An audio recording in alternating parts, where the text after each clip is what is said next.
only Earth, navigating the warming tides. Every evening, Soren and Marin walked along the shore. The rhythm of the tide was once a constant, predictable comfort. But today, Soren looked toward the horizon with a seasoned, watchful eye. The climate isn't just a story for the future anymore, Marin, he said quietly. It is breathing right here, shifting in ways we haven't felt in years.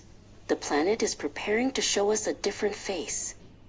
Marin knelt by the water's edge, letting the foam brush against her palms. She pulled back, her brow furrowing.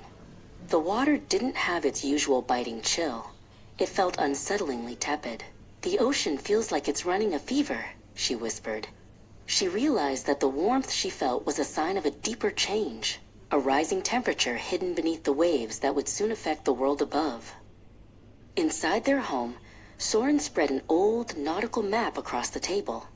"Scientists call it a strong El Niño," he explained, pointing to the vast Pacific. "When these waters warm above normal, they send a pulse across the entire globe. It's a significant warning, Marin. This shift can influence the weather from the highest peaks to the furthest islands, changing the lives of everyone in its path." The effects of the shifting atmosphere soon reached their own doorstep. Marin stood in the middle of a local park where the air felt heavy and stagnant. The sun was no longer a friend. It was a weight upon her shoulders. The wind was dry and taut, carrying the scent of parched earth. She watched as the once vibrant grass turned into a brittle, thirsty gold, gasping for a drop of rain that wouldn't come. Soren walked to the edge of the village, where the agricultural fields lay silent and baked under the sun. The soil was no longer soft. It was cross-hatched with deep, jagged fissures that looked like scars upon the land.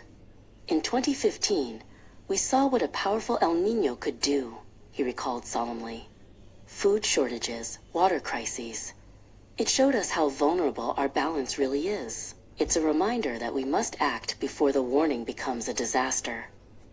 Then, the pendulum swung.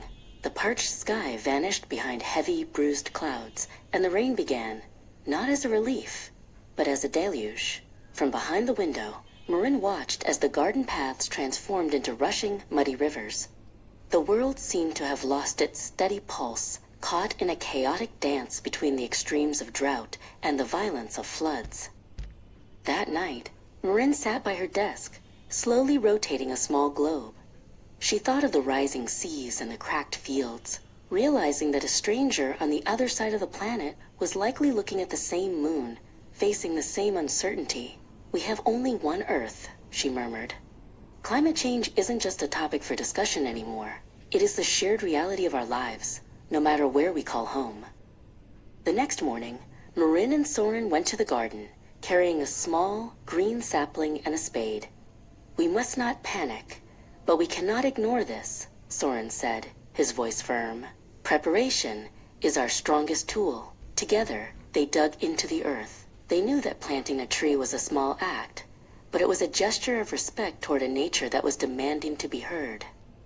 Marin's commitment grew beyond the garden. She became a steward of the resources within her own home. She stood at the kitchen sink, watching a silver faucet drip, drip, drip. With a decisive turn of her wrist, she tightened the handle, silencing the waste. She understood that conservation was a universal language, a way to protect the environment and stand in solidarity with those facing water crises elsewhere. As the sun began to set, painting the sky in layers of violet and burnt orange, Soren and Marin stood amidst their growing garden. "The challenges are significant," Soren said, looking at the healthy plants around them. "But our collective will is stronger." Marin smiled, knowing that while El Niño and the changing climate were powerful forces, their shared responsibility to protect their only home was the most powerful force of all.